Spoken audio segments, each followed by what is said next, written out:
സ്വാഗതം. നമ്മളിന്ന് സംസാരിക്കുന്നത് ക്രിസ്തുവിൽ നമുക്ക് ലഭിച്ചിട്ടുള്ള ഒരു വലിയ കാര്യത്തെക്കുറിച്ചാണ്, സ്വാതന്ത്ര്യം. പക്ഷേ ആ സ്വാതന്ത്ര്യം അതെങ്ങനെ ഉപയോഗിക്കണം? ചില രേഖകൾ, പ്രധാനമായും 1 കൊരിന്ത്യർ 10:23, പിന്നെ എബ്രായർ 12:1, അതുപോലെ പഴയ നിയമത്തിലെ ചില അനുഭവങ്ങളും വെച്ച് നമുക്കിതൊന്ന് ആഴത്തിൽ പരിശോധിക്കാം. ശരിയാണ്. നമ്മുടെ ഈ ഒരു വിശകലനത്തിന്റെ ലക്ഷ്യം എന്താണെന്ന് വെച്ചാൽ, ഈ സ്വാതന്ത്ര്യത്തെ വെറുമൊരു ലൈസൻസായി കാണാതെ ദൈവത്തെ മഹത്വപ്പെടുത്താനും മറ്റുള്ളവരെ പടുത്തുയർത്താനും എങ്ങനെ ഉപയോഗിക്കാമെന്ന് മനസ്സിലാക്കുകയാണ്. അതെ, ഏറ്റവും പ്രധാനപ്പെട്ട കാര്യം ഇതാണ്. സ്വാതന്ത്ര്യം എന്ന് പറയുന്നത് ഉത്തരവാദിത്വത്തിൽ നിന്ന് ഒഴിഞ്ഞു മാറാനുള്ള ഒന്നല്ല. അല്ല, മറിച്ച് സ്നേഹത്തിൽ, ജ്ഞാനത്തിൽ അങ്ങനെയുള്ള തിരഞ്ഞെടുപ്പുകൾ നടത്താനുള്ള ഒരവസരമാണ്. നമുക്ക് ആദ്യം 1 കൊരിന്ത്യർ 10:23 വരാം. അവിടെ പൗലോസ് പറയുന്നൊരു കാര്യമുണ്ട്. എല്ലാം എനിക്ക് അനുവദനീയമാണ്, എന്നാൽ എല്ലാം പ്രയോജനകരമല്ല. എല്ലാം എനിക്ക് അനുവദനീയമാണ്, എന്നാൽ എല്ലാം ആത്മീയ വർധന വരുത്തുന്നില്ല. ഇത് കേൾക്കുമ്പോൾ എന്താ തോന്നുന്നത്? വളരെ ശക്തമായ ഒന്നല്ലേ? തീർച്ചയായും വളരെ ശക്തമാണ്. പൗലോസ് ഇവിടെ വിശ്വാസികളോട് പറയുകയാണ്, ക്രിസ്തുവിൽ നമുക്ക് സ്വാതന്ത്ര്യം കിട്ടിയിട്ടുണ്ട്. പക്ഷേ ആ സ്വാതന്ത്ര്യത്തെ നിയന്ത്രിക്കേണ്ട ചില കാര്യങ്ങളുണ്ട്. സ്നേഹം, ജ്ഞാനം, പിന്നെ മറ്റുള്ളവരെ പടുത്തുയർത്താനുള്ള ആഗ്രഹം. ഇതൊക്കെയാണ് ആ നിയന്ത്രണങ്ങൾ. അപ്പോൾ ഒരു കാര്യം ചെയ്യുന്നതിന് മുൻപ് നമ്മൾ ചിലത് ആലോചിക്കണം. അതെ, ഒരു 3 ചോദ്യങ്ങൾ നമുക്ക് സ്വയം ചോദിക്കാമെന്ന് പൗലോസ് പറയുന്ന പോലെ തോന്നും. 1, ഇത് അനുവദനീയമാണോ? അതായത് ബൈബിൾ പരമായി ഇത് ശരിയാണോ? ഓക്കെ. 2, ഇത് പ്രയോജനകരമാണോ? എനിക്കോ മറ്റുള്ളവർക്കോ ഇതുകൊണ്ട് എന്തെങ്കിലും ആത്മീയമായ ഗുണമുണ്ടോ? 3, ഇത് ആത്മീയ വർധന വരുത്തുമോ? എൻ്റെ വിശ്വാസത്തെ ഇത് ശക്തിപ്പെടുത്തുമോ? മറ്റുള്ളവരെ സഹായിക്കുമോ? അതോ അവരെ ഇടർച്ചപ്പെടുത്തുമോ? അപ്പോ ഈ അനുവദനീയം എന്നതുകൊണ്ട് മാത്രം കാര്യമില്ല, പ്രയോജനകരവും ആത്മീയ വർധന നൽകുന്നതുമാകണം. അതെ. പക്ഷേ ഒരാൾക്ക് പ്രയോജനകരമെന്ന് തോന്നുന്നത് മറ്റൊരാൾക്ക് ചിലപ്പോൾ അങ്ങനെ അല്ലെങ്കിലോ? അവിടെ എങ്ങനെ ഒരു തീരുമാനമെടുക്കും? അത് നല്ലൊരു ചോദ്യമാണ്. അവിടെയാണ് സ്നേഹത്തിന്റെയും നമ്മുടെ കൂട്ടായ്മയുടെയും ഒക്കെ പ്രാധാന്യം വരുന്നത്. ശരി. എൻ്റെ ഒരു പ്രവൃത്തി അത് എന്നെ മാത്രം ബാധിക്കുന്ന ഒന്നായിരിക്കില്ല. പലപ്പോഴും അത് ചുറ്റുമുള്ളവരെയും സ്വാധീനിക്കും. നമ്മുടെ വിശ്വാസ സമൂഹത്തെ. അതെ, റോമർ 14:19 ഓർക്കുന്നുണ്ടോ? സമാധാനത്തിനുള്ളതും അന്യോന്യം ആത്മീക വർധനയ്ക്കുള്ളതും നാം പിന്തുടരുക. അതുപോലെ ഗലാത്യർ 5:13, ഈ സ്വാതന്ത്ര്യം ജഡത്തിന് അവസരമാക്കാതെ സ്നേഹത്താൽ അന്യോന്യം സേവിപ്പിൻ. അപ്പോൾ ഒരു കാര്യം പ്രയോജനകരമാണോ എന്ന് ചിന്തിക്കുമ്പോൾ എനിക്ക് മാത്രം ഗുണമുള്ളതാണോ എന്നല്ല. അല്ല, ഇത് ദൈവരാജ്യത്തിന് ഗുണകരമാണോ? എൻ്റെ സഹോദരനെ ഇത് പണിയുമോ? അതോ 1 കൊരിന്ത്യർ 8:11 പറയുന്ന പോലെ ഒരു ഇടർച്ചിക്കല്ലാകുമോ എന്നും കൂടി ചിന്തിക്കണം. ശരിയാണ്. അവസാനം 1 കൊരിന്ത്യർ 10:31 പറയുന്ന ലക്ഷ്യം തന്നെ, എല്ലാം ദൈവമഹത്വത്തിനായി ചെയ്യുക. ദൈവമഹത്വം. അപ്പോൾ അനുവദനീയമായ കാര്യങ്ങൾ പോലും അത് മറ്റുള്ളവർക്ക് ബുദ്ധിമുട്ടുണ്ടാക്കുമെങ്കിൽ, അല്ലെങ്കിൽ നമ്മുടെ ആത്മീയ ഓട്ടത്തിന് തടസ്സമാകുമെങ്കിൽ ഒഴിവാക്കുന്നതാണ് ബുദ്ധി. അതെ, ഇത് നമ്മൾ നേരത്തെ പറഞ്ഞ എബ്രായർ 12:1 നന്നായി ചേരുന്നുണ്ടല്ലോ. ആകയാൽ നാമും സാക്ഷികളുടെ ഇത്ര വലിയൊരു സമൂഹം നമുക്ക് ചുറ്റും നിൽക്കുന്നതുകൊണ്ട് സകല ഭാരവും മുറുകെ പറ്റുന്ന പാപവും വിട്ട് നമുക്ക് മുമ്പിൽ വെച്ചിരിക്കുന്ന ഓട്ടം സ്ഥിരതയോടെ ഓടുക. അവിടെ പ്രത്യേകിച്ച് പറയുന്നുണ്ട്, സകല ഭാരവും. അതെ അതെ, ആ വാക്ക് ശ്രദ്ധിക്കേണ്ടതാണ്. സകല ഭാരവും. ഗ്രീക്കിൽ ഓഗോസ്, ഓങ്കോൻ എന്ന വാക്കാണ് അവിടെ. അതിൻ്റെ അർത്ഥം ഒരു അധിക ഭാരം, ഒരു ചുമട് എന്നൊക്കെയാണ്. ഒരു ഓട്ടക്കാരനെ പതുക്കെയാക്കുന്ന എന്തും. ഓട്ടം പതുക്കെയാത്തില്ലേ? അതെ, ശ്രദ്ധിക്കേണ്ട കാര്യം, മുറുകെ പറ്റുന്ന പാപം എന്ന് വേറെ തന്നെ പറയുന്നുണ്ട്. അപ്പോൾ ഈ ഭാരം എന്നത് പാപം മാത്രമല്ല, പാപമല്ലാത്ത കാര്യങ്ങൾ പോലുമാകാം. അവ സ്വയം തെറ്റായിരിക്കില്ല. പക്ഷെ നമ്മുടെ വിശ്വാസ ഓട്ടത്തിൽ നമ്മളെ പിന്നോട്ട് വലിക്കുന്നുണ്ടെങ്കിൽ, അല്ലെങ്കിൽ വേഗത കുറയ്ക്കുന്നുണ്ടെങ്കിൽ, അവ മാറ്റിവെക്കേണ്ട ഭാരങ്ങളാണ്. ഉദാഹരണത്തിന്, ഒരു ഓട്ടക്കാരൻ ഓടുമ്പോൾ നല്ല ഭംഗിയുള്ള വില കൂടിയ ഒരു കോട്ടിട്ടുകൊണ്ട് ഓടുന്നത് തെറ്റൊന്നുമല്ല. അല്ല. പക്ഷെ അത് ഓട്ടത്തിന് തടസ്സമാണെങ്കിൽ അത് ഉരുവെക്കുന്നതല്ലേ നല്ലത്? അതുപോലെയാണോ? അത് തന്നെ, വളരെ നല്ല ഉപമയാണ്. എന്തൊക്കെയാവാം ഈ ഭാരങ്ങൾ? ചിലപ്പോൾ നമ്മൾ അധികം സമയം ചിലവഴിക്കുന്ന വിനോദങ്ങൾ, സോഷ്യൽ മീഡിയ ഉപയോഗം, ഇവയൊന്നും തനിയെ തെറ്റല്ല. പക്ഷെ ദൈവവുമായുള്ള ബന്ധത്തിനോ മറ്റു ഉത്തരവാദിത്തങ്ങൾക്കോ കൊടുക്കേണ്ട സമയം ഇവ എടുക്കുന്നുണ്ടെങ്കിൽ അതൊരു ഭാരമാണ്. ശരിയാണ്. ചില ബന്ധങ്ങളാകാം, നമ്മുടെ വളർച്ചയ്ക്ക് തടസ്സമാകുന്ന സൗഹൃദങ്ങൾ, അല്ലെങ്കിൽ ചില ഭൗതിക കാര്യങ്ങളോടുള്ള അമിതമായ ആഗ്രഹം, നമ്മുടെ ചില മനോഭാവങ്ങൾ, ഉത്കണ്ഠ, അല്ലെങ്കിൽ മറ്റുള്ളവരോടുള്ള ദേഷ്യം, കയ്പ്, അലസത, ഇതൊക്കെ ഓട്ടത്തെ പതുക്കെയാക്കും. നല്ല കാര്യങ്ങൾ പോലും ഭാരമാകുമോ തിരക്ക് കൂടിയാൽ? ആകാം. അതാണ് രസകരം. ശുശ്രൂഷയിലെ തിരക്ക് അല്ലെങ്കിൽ മറ്റു നല്ല കാര്യങ്ങൾ, ഇവയൊക്കെ നമ്മുടെ പ്രാർത്ഥന, വചനപഠനം, കുടുംബത്തിനുള്ള സമയം, ഇതിൽ നിന്നൊക്കെ നമ്മെ അകറ്റുന്നുണ്ടെങ്കിൽ അതും ഭാരമായി മാറും. അപ്പോ ഈ ഭാരം മാറ്റിവെക്കുന്നതും നേരത്തെ പറഞ്ഞ പ്രയോജനകരം തിരഞ്ഞെടുക്കുന്നതും രണ്ടും ഒരേ കാര്യത്തിലേക്കാണ് വിരൽ ചൂണ്ടുന്നത്. അതെ, നമ്മുടെ ഓട്ടം, ക്രിസ്തുവിനായുള്ള ഓട്ടം, തടസ്സമില്ലാതെ ഓടുക, ഫലപ്രദമായി ഓടുക. ഈ തത്വം, അതായത് സ്വാതന്ത്ര്യം ജ്ഞാനത്തോട് ഉപയോഗിക്കണം, ഭാരങ്ങൾ ഒഴിവാക്കണം എന്നത്, ഇത് പഴയ നിയമത്തിലും കാണാൻ കഴിയുമോ? നമുക്കതൊരു പാഠമാണ്. അതിലൊന്ന് അബ്രഹാമും ലോത്തും തമ്മിൽ പിരിയുന്ന ആ സംഭവമല്ലേ, ഉൽപ്പത്തി 13. അതെ. അബ്രഹാം വളരെ മാന്യമായിട്ട് ലോത്തിനോട് പറയുന്നു, ഇഷ്ടമുള്ള സ്ഥലം തിരഞ്ഞെടുത്തോളാൻ. ലോത്ത് നോക്കിയിട്ട് നല്ല പച്ചപ്പുള്ള വെള്ളമുള്ള യോർദാൻ സമതലം തിരഞ്ഞെടുക്കുന്നു. തിരഞ്ഞെടുക്കാനുള്ള സ്വാതന്ത്ര്യം ലോത്തിനുണ്ടായിരുന്നു. പക്ഷെ ലോത്ത് എന്തിന്റെ അടിസ്ഥാനത്തിലാണ് തിരഞ്ഞെടുത്തത്? കണ്ണിന് കണ്ട ഭംഗി. അതെ, ഭൗതികമായ കാഴ്ചപ്പാട്. അതിന്റെ ഫലമെന്തായി?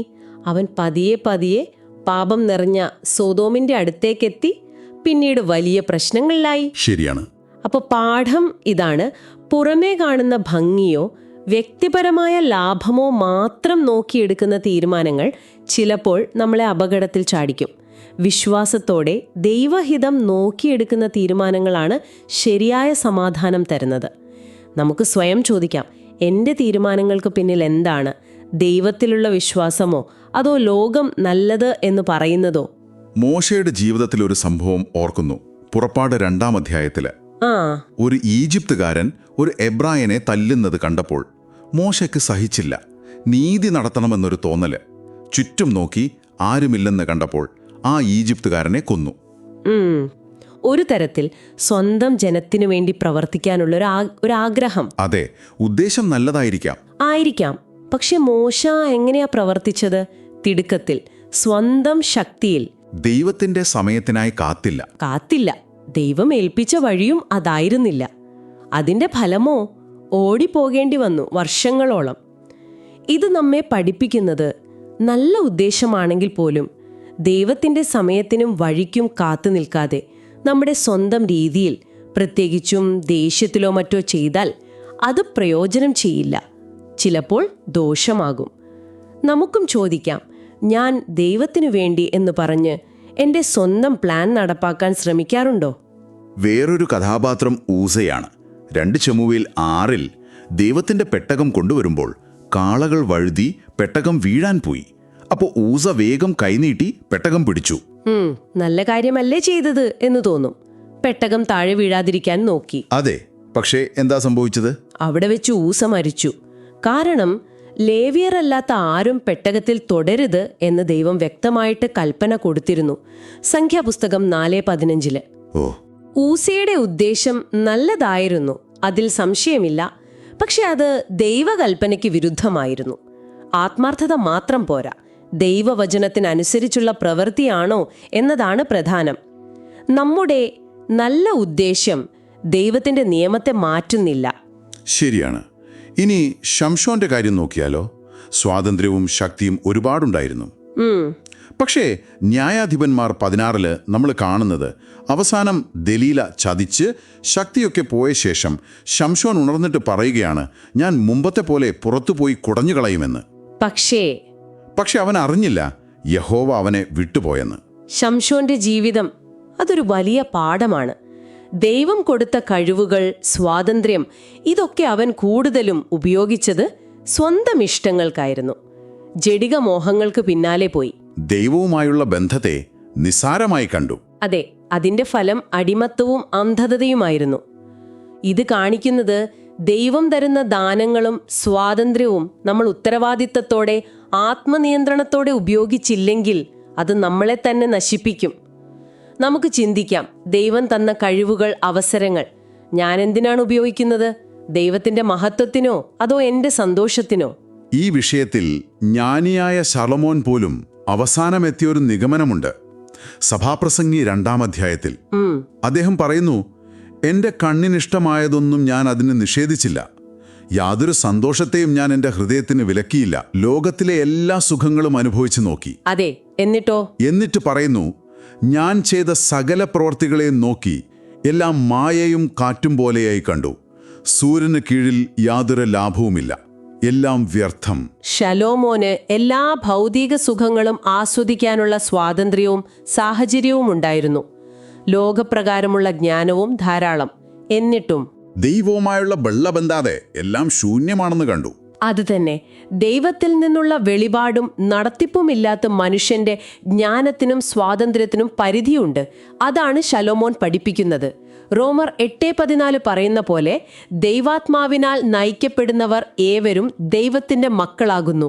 വെറും സ്വാതന്ത്ര്യമല്ല, ആത്മാവ് നയിക്കുന്ന സ്വാതന്ത്ര്യമാണ് പ്രധാനം. അപ്പോ ഈ പഴയ നിയമ അനുഭവങ്ങളെല്ലാം നമ്മൾ ആദ്യം പറഞ്ഞ 1 കൊരിന്ത്യർ 10:23 ആശയത്തെ ശരിവയ്ക്കുകയാണ്. തീർച്ചയായും. വെറുതെ അനുവദനീയമായതുകൊണ്ട് മാത്രം ഒരു കാര്യം ചെയ്യുന്നത് ജ്ഞാനമല്ല. അതിന്റെ പ്രയോജനം, മറ്റുള്ളവർക്കുള്ള ഗുണം, ദൈവമഹത്വം, ഇതൊക്കെ നോക്കണം. കൃത്യമായി. അവസാനം നമ്മൾ എത്തേണ്ടത് 1 കൊരിന്ത്യർ 10:31 ആകയാൽ നിങ്ങൾ തിന്നാലും കുടിച്ചാലും എന്തു ചെയ്താലും എല്ലാം ദൈവത്തിന്റെ മഹത്വത്തിനായി ചെയ്യുവിൻ. അതെ, ക്രിസ്തുവിലുള്ള സ്വാതന്ത്ര്യം നമ്മളെ എനിക്ക് എന്ത് ചെയ്യാൻ പറ്റും എന്ന ചോദ്യത്തിൽ നിന്ന് മാറ്റണം. പകരം എൻ്റെ ഈ പ്രവൃത്തിയിലൂടെ ദൈവത്തിന് എങ്ങനെ മഹത്വം കിട്ടും, ഇത് മറ്റുള്ളവരെ എങ്ങനെ പടുത്തുയർത്തും എന്ന ചോദ്യത്തിലേക്ക് വരണം. ശരിയാണ്. അപ്പോൾ ഈ ചർച്ചയിൽ നിന്ന് നമുക്ക് കിട്ടിയ പ്രധാനപ്പെട്ട പാഠങ്ങൾ എന്തൊക്കെയാണെന്ന് ഒന്നുകൂടി പറയാമോ? പറയാം. പ്രധാനമായി 4 കാര്യങ്ങൾ ഓർക്കാം. 1, ലക്ഷ്യത്തോടെയുള്ള സ്വാതന്ത്ര്യം. നമ്മുടെ ചോദ്യം അനുവാദമുണ്ടോ എന്നതിനേക്കാൾ പ്രയോജനമുണ്ടോ, ദൈവത്തെ മഹത്വപ്പെടുത്തുമോ, മറ്റുള്ളവരെ പണിയുമോ എന്നതാകണം. 2, ഭാരങ്ങൾ മാറ്റിവെക്കുക. നമ്മുടെ ആത്മീയ ഓട്ടത്തെ പതുക്കെയാക്കുന്ന എന്തിനേയും അത് പാപമല്ലെങ്കിൽ പോലും തിരിച്ചറിഞ്ഞ് മാറ്റണം, ഒരു ഓട്ടക്കാരനെ പോലെ. ശരി. 3, സ്ഥിരോത്സാഹത്തോടെ ഓടുക. ക്രിസ്തീയ ജീവിതം ഒരു മാരത്തോൺ പോലെയാണ്. ക്ഷമയും അച്ചടക്കവും വേണം. വീണാലും എഴുന്നേറ്റ് ഓട്ടം തുടരണം. 4, മറ്റുള്ളവരെ പരിഗണിക്കുക. നമ്മുടെ സ്വാതന്ത്ര്യം മറ്റുള്ളവർക്ക് ഇടർച്ചയാകരുത്. നമ്മൾ ഒരു വലിയ വിശ്വാസ സമൂഹത്തിന്റെ ഭാഗമാണ്. നമ്മുടെ ജീവിതം മറ്റുള്ളവരെ പണിയുന്നതാകണം. ചുരുക്കത്തിൽ പറഞ്ഞാൽ, സ്വതന്ത്രരായി ജീവിക്കുക, പക്ഷേ ജ്ഞാനത്തോടെ, വിശ്വസ്തയോടെ ഓടുക, അശ്രദ്ധയോടെയല്ല. അതെ, ഒരു പക്വതയുള്ള വിശ്വാസി ചോദിക്കുന്നത് എനിക്ക് എന്ത് ചെയ്യാൻ കഴിയും എന്നല്ല, മറിച്ച് ദൈവമഹത്വത്തിനും മറ്റുള്ളവരുടെ നന്മയ്ക്കുമായി ഞാൻ എന്ത് ചെയ്യണം എന്നാണ്. ആ ചെയ്യേണ്ടത് നിർണയിക്കുന്നത് ദൈവവചനവും സ്നേഹവുമാണ്. ഈ ചർച്ച ശരിക്കും നമ്മളെയൊക്കെ ഇരുത്തി ചിന്തിപ്പിക്കേണ്ട ഒന്നാണ്. ഈ സ്വാതന്ത്ര്യം എത്ര വലിയൊരു പദവിയാണ്, പക്ഷേ അത്ര തന്നെ ഉത്തരവാദിത്വം അതിലുണ്ട്. മീഖാപ്രവാചകൻ ചോദിക്കുന്നൊരു ചോദ്യമുണ്ട്. 6-ാം അധ്യായം 8-ാം വാക്യത്തിൽ, മനുഷ്യ, നല്ലതെന്തെന്ന് അവൻ നിനക്ക് കാണിച്ചു തന്നിരിക്കുന്നു. ന്യായം പ്രവർത്തിപ്പാനും ദയാതൽപരനായിരിക്കാനും നിന്റെ ദൈവത്തിന്റെ സന്നിധിയിൽ താഴ്മയോടെ നടപ്പാനും അല്ലാതെ എന്താകുന്നു യഹോവ നിന്നോട് ചോദിക്കുന്നത്? താഴ്മയോടെ നടക്കുക. ഒരു പക്ഷേ നമ്മളിന്ന് സംസാരിച്ചതിൻ്റെ വെളിച്ചത്തിൽ നിങ്ങൾക്ക് സ്വയം ചോദിക്കാവുന്നൊരു കാര്യമുണ്ട്. നിങ്ങളുടെ ആത്മീയ ഓട്ടത്തിന് വേഗത കുറയ്ക്കുന്ന ഏതെങ്കിലും ഒരു ഭാരം, അതൊരു ശീലമാകാം, ഒരു ബന്ധമാകാം, ഒരു ചിന്താഗതിയാകാം, എന്താണെന്ന് തിരിച്ചറിയാൻ പറ്റുമോ? ഈ ആഴ്ച അതൊന്ന് മാറ്റിവെക്കാൻ ഒരു ശ്രമം നടത്താൻ പറ്റുമോ? അതൊന്ന് ചിന്തിക്കുന്നത് നല്ലതാണ്. നിങ്ങളുടെ ഓരോ തിരഞ്ഞെടുപ്പുകളും, അത് ചെറുതായാലും വലുതായാലും, നിങ്ങളെയും നിങ്ങളുടെ ചുറ്റുമുള്ളവരെയും എങ്ങനെ പടുത്തുയർത്തുന്നുവെന്ന് ഗൗരവത്തോടെ ആലോചിക്കാൻ ഈ ചിന്തകൾ നിങ്ങളെ സഹായിക്കട്ടെ എന്ന് ആശംസിക്കുന്നു. അടുത്ത തവണ മറ്റൊരു വിഷയവുമായി നമുക്ക് വീണ്ടും കാണാം.